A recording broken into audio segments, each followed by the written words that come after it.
प्यारे बच्चों, आज मैं आपको मनुस्मृति के 49वें श्लोक से अध्ययन प्रारंभ करवाऊंगी। 48वें श्लोक तक हम पढ़ चुके हैं। 49वें श्लोक से आज अध्ययन प्रारंभ करना है।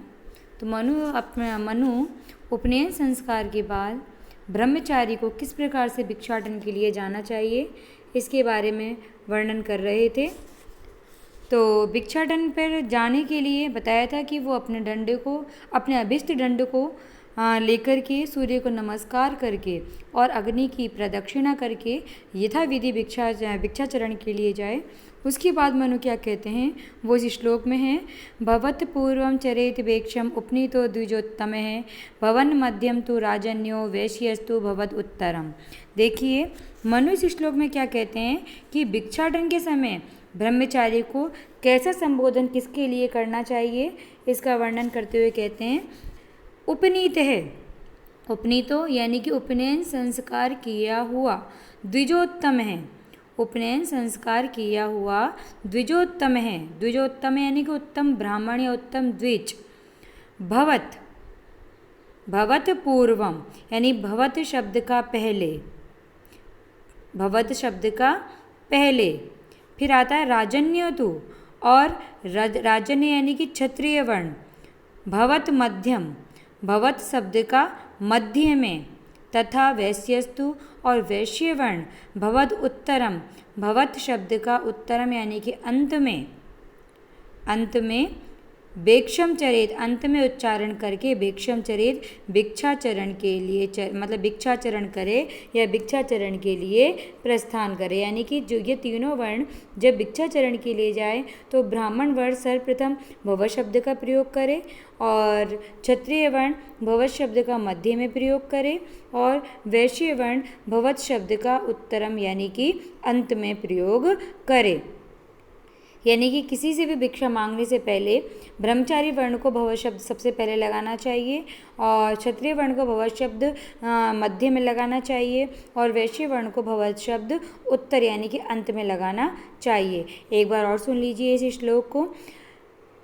मनु कहते हैं कि उपनीतो, उपनयन संस्कार किया हुआ, द्विजोत्तम है, उत्तम ब्राह्मण, भवत पूर्व, भवत शब्द का पहले, राजन्योतु और क्षत्रिय वर्ण, भवत मध्यम, भवत शब्द का मध्य में, वैश्यस्तु और वैश्य वर्ण, भवत उत्तरम, भवत शब्द का उत्तरम यानी कि अंत में उच्चारण करके भिक्षम चरित भिक्षाचरण के लिए प्रस्थान करे या भिक्षाचरण करे। अगला श्लोक हम देखते हैं। अगला श्लोक है, मातरम व स्वशारम व मातुर व भगिनो निजाम भिक्षेत भिक्षाम प्रथमम या चेनम ने अवमानियेत। अब मनु इस श्लोक में उपनयन संस्कार के समय ब्रह्मचारी को सर्वप्रथम यानी सबसे पहले भिक्षा किससे मांगनी चाहिए, इस तथ्य को यहाँ स्पष्ट करते हुए कह रहे हैं। मनु कहते हैं कि प्रथमम सबसे पहले, प्रथमम सबसे पहले, निजाम मातरम अपनी माता से, निजाम मातरम अपनी माता से, स्वसारम यानी कि बहन, व यानी कि अथवा बहन से, मातुः भगिनी व अथवा माता की बहन से। मातुः षष्ठी विभक्ति एक वचन है, भगिनी उनकी बहन हो गया यानी कि मासी, माता की बहन से। भिक्षाम भिक्षेत भिक्षा की याचना करे, या जो भिक्षा की याचना करे, या जो चे एनम ने अवमानित, कि जो एनम इस ब्रह्मचारी का ने अवमानित अनादर न करे।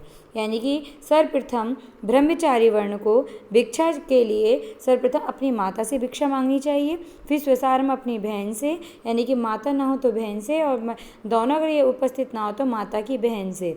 लेकिन कहते हैं सर्वप्रथम भिक्षा उसी से मांगनी चाहिए कि जो इसका अपमान नहीं करे, अनादर नहीं करे, अर्थात सर्वप्रथम भिक्षा मांगने पर ही जो उन्हें भिक्षा दे दे स्नेहपूर्वक उसी से ही भिक्षा मांगनी चाहिए। तदंतर अन्य लोगों के पास भिक्षाचरण के लिए जाना चाहिए। दोबारा सुन लीजिए इस श्लोक को एक बार। मनु कहते हैं कि ब्रह्मचारी वर्ण को सर्वप्रथम कहते हैं कि प्रथमम सर्वप्रथम निजाम मातरम अपनी माता से, स्वसारम व अथवा अपनी बहन से, मातुर व भगिनो अथवा अपनी माता की बहन से, भिक्षाम भिक्षेत, भिक्षा की याचना करनी चाहिए। याचे, और जो एनम, इसका न अवमानित, अनादर नहीं करे, यानी कि उपनीत ब्रह्मचारी भिक्षा मांगते समय उसका आदर करना चाहिए। यहाँ भी व्यंजना हो रही है कि अगर माता ना हो तो बहन से, या माता की बहन के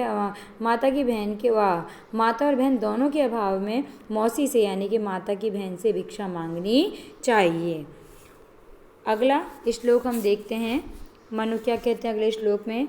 समारत्य चे तद्भिक्षम यावद अन्नम अमायया निवेद्य गुर्वे अश्नियाद आचम्य प्रांग मुखे शुचि। देखिए, मनु इस श्लोक में कहते हैं कि भिक्षा में प्राप्त अन्न को कैसे खाना चाहिए, इसके बारे में बता कर कह रहे हैं। मनु तू तत् मनु कहते हैं कि उस भिक्षा में, तू तत् भिक्षा, उस भिक्षा में यावत अन्नम समाहरत्य, कि जितना भी, यावत यानी जितना भी, अन्नम यानी कि जो भी अन्न प्राप्त हो, समाहरत्य उसको ला करके, अमायया बिना छल कपट के, गुरुवे निवेद्य गुरु के लिए निवेदन करके, गुरु के लिए निवेदन करके, आचम्य पवित्र हो, आचमन करके यानी कि हाथ पैर धो करके, शुचि पवित्र हो करके, प्रांग मुखे पूर्व दिशा की और मुखे मुख करके अश्नियात भोजन करना चाहिए। यानी कि मनु का कथन है कि ब्रह्मचारी को जितना भी, जैसा भी भोजन प्राप्त हो उसे लाकर निष्कपट भाव से सर्वप्रथम अपने गुरु को अर्पित करे।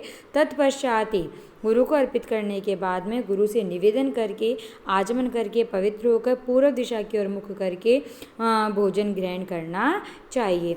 दोबारा सुन लीजिए इस श्लोक को। मनु कहते हैं कि तू तत्वेक्षम, उस भिक्षा में, यावत अन्नम समारत्य, कि जितना भी अन्न प्राप्त हो उसे समारत्य ला करके, ए माया बिना छल कपट के, गुरुवे निवेद्य गुरु के लिए निवेदन करके, आचम्य आचमन करके, शुचि पवित्र होकर के, प्रांग मुखे पूर्व दिशा की ओर मुख करके अश्नियात भोजन करना चाहिए। अगला श्लोक हम देखते हैं। आयुष्यम प्रांग मुखो भुंगते यशस्यम दक्षिणामुखे श्रियम प्रत्यंग मुखो भुंगते ऋतम भुंगते ही उदंग मुखे। देखिए, मनु कहते हैं कि विभिन्न दिशाओं में मुख करके भोजन करने से क्या क्या फल प्राप्त होता है, इसका वर्णन वो इस श्लोक में करते हुए कहते हैं। तो मनु कहते हैं कि आयुष्यम, आयु को चाहने वाला, प्रांग मुखो पूर्व दिशा की ओर मुख करके भुंगते भोजन करता है, कि आयु को चाहने वाला ब्रह्मचारी प्रांग मुखो पूर्व दिशा की ओर मुख करके भुंगते भोजन करता है। यशस्यम, और यश को चाहने वाला व्यक्ति दक्षिणामुखे दक्षिण दिशा की ओर मुख करके भोजन करता है। श्रियम, और लक्ष्मी को चाहने वाला व्यक्ति प्रत्यंग मुखो पश्चिम दिशा की ओर मुख करके भुंगते भोजन करता है। तथा ऋतम, सत्य को चाहने वाला व्यक्ति, सत्य को चाहने वाला व्यक्ति उदंग मुखे यानी कि उत्तर दिशा की ओर मुख करके भुंगते भोजन करता है।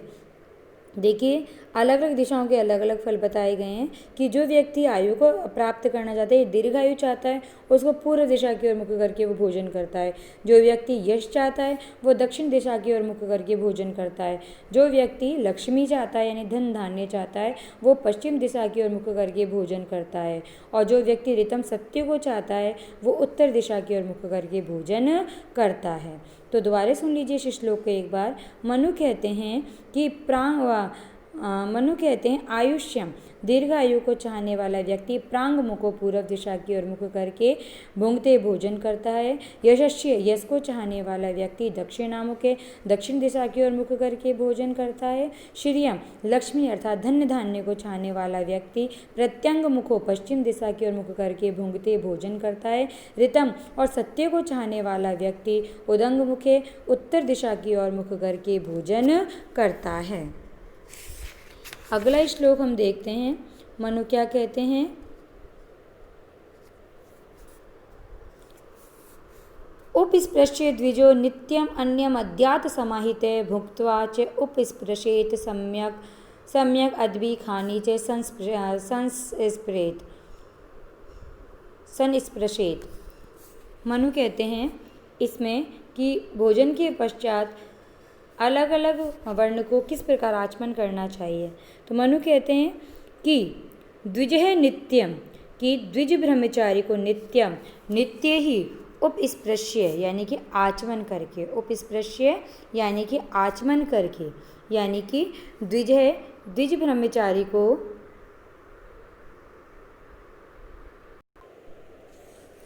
मनु कहते हैं कि द्विज ब्रह्मचारी को नित्यम नित्य उपस्पृश्य आचमन करके समाहित एकाग्रचित होकर के अन्न को अद्यात ग्रहण करना चाहिए, यानी कि द्विज ब्रह्मचारी को नित्य ही आचमन करके एकाग्रचित होकर के अन्यम अद्यात अन्न को ग्रहण करना चाहिए। भुक्त्वा च, और अन्न ग्रहण करके यानी कि भोजन करके अदभी जल से सम्यक अच्छी प्रकार से उपस्पृशेत आचमन करे, यानी कि भोजन करने के बाद भी क्या करे, अच्छी प्रकार से जल के द्वारा वो भली भांति आचमन करे, भली भांति वो आचमन करे। खानी चे संस्पृशेत, यानी कि खानी चे संस्पृशेत, खानी यानी यहाँ इंद्रियों कहा गया है कि इंद्रियों का भी वो स्पर्श करे। मनु कहते हैं कि ब्राह्मण क्षत्रिय वैश्य वर्ण तीनों ब्रह्म के ब्रह्मचारी को सदैव सबसे प्रथम आचमन करके यानी कि अपने हाथ पैर मुंह धो करके पूर्ण एकाग्रचित होकर के भोजन करना चाहिए, और भोजन करने के बाद भी शास्त्रोक्त विधि से पुण्य आचमन करना चाहिए, और अपनी इंद्रियों को आचमन करके अपनी इंद्रिय यानी कि कान, नेत्र, नासिका आदि इंद्रियों को भी स्पर्श करना चाहिए। ठीक है। स्वास्थ्य की दृष्टि से भी भोजन से पूर्व आचमन करना उत्तम माना जाता है। अपनी भारतीय संस्कृति में बताया भी गया है इस हाथ मुंह धोकर ये भोजन करना चाहिए, भोजन करने के बाद भी अपने हाथ मुंह धो लेने चाहिए। दोबारा सुन लीजिए इस श्लोक को एक बार। मनु कहते हैं द्विज ब्रह्मचारी को नित्यम नित्य ही उपस्पृश्य आचमन करके समाहित एकाग्रचित होकर के अन्य मद्दात अन्न ग्रहण करना चाहिए। भुक्त्वा च, और अन्न खा करके अदभी जल से सम्यक अच्छी प्रकार से उपस्पृशेत पुनः आचमन करना चाहिए। खानी च, और अपनी इंद्रियों को भी संस्पृशेत स्पर्श करना चाहिए। अगला श्लोक देखते हैं मनु क्या कहते हैं अगले श्लोक में। पूजयेद अश्नम नित्यम अद्यात च एतत् एककुत्स्यन् दृष्ट्वा दृश्येत प्रसीदेत च प्रतिनंदेत च सर्वस्य। देखिए मनु इसमें क्या कहते हैं कि भोजन करने से पहले भोजन की पूजा करनी चाहिए और भोजन किस प्रकार से ग्रहण करना चाहिए इसके बारे में मनु कहते हैं कि नित्य ही अश्नम भोजन की पूजिएत पूजा करनी चाहिए, कि नित्य ही भोजन की पूजा करनी चाहिए। च एतत् और इसको एककुत्स्यन निंदा किए बिना अद्यात इसे ग्रहण करना चाहिए। दृष्टवा इसे देख करके हिरष्यते आनंदित होना चाहिए। च प्रसीदेत और प्रसन्न होना चाहिए। च सर्वसे प्रतिनंदित सर्वसे और सभी प्रकार से प्रतिनंदित इसकी स्तुति करनी चाहिए। देखिए दोबारा सुन लीजिए इस श्लोक को, बहुत अच्छा श्लोक है। मनु कहते हैं कि नित्य ही भोजन की पूजा करनी चाहिए, बिना निंदा किए हुए भोजन करना चाहिए, देख करके इसको प्रसन्न और आनंदित होना चाहिए और सभी प्रकार से इसकी स्तुति करना चाहिए। कहते हैं ना भोजन अच्छी प्रकार से अगर मन लगा के किया जाए तो वो अंग लगता है, वरना भोजन भी अंग नहीं लगता है। दोबारा सुन लीजिए मनु क्या कहते हैं। पूजिए अश्नम नित्यम नित्य ही अश्नम अन्न की पूजा करनी चाहिए। एककुत्स्यन च एतत् और इसकी निंदा न करते हुए अद्यात इसे ग्रहण करना चाहिए। दृष्टवा अन्न को देख करके रष्यते प्रसन्न होना चाहिए। च प्रसीदेत च और उसकी प्रसन्नता रष्यते आनंदित होना चाहिए। प्रसीदेत च और प्रसन्न होना चाहिए। च सर्वसे प्रतिनंदित और सभी प्रकार से उसकी स्तुति करनी चाहिए। तो मनु यहाँ बता रहे हैं इस प्रकार से कि भोजन भी प्रसन्न होकर के करना चाहिए। बिना प्रसन्न हुए भोजन अगर किया जाए तो उसका कोई भी हमें लाभ प्राप्त नहीं होता है, और सच्चे मन से खुश होकर भोजन करते हैं तो उसका लाभ भी हमारे स्वास्थ्य पर देखने को मिलता है। आज के लिए इतना ही। अगली बार नेक्स्ट वीडियो में आगे पढ़ेंगे। मनु अभी ब्रह्मचारी वर्ण के लिए जो कर्तव्य है उनके बारे में यहाँ वर्णन कर रहे हैं, और भी इस अंक में इस अध्याय में ब्रह्मचारी वर्ण का ही वो ज़्यादातर वर्णन करेंगे। तो आगे नेक्स्ट वीडियो में हम उसको देखेंगे। बहुत बहुत धन्यवाद।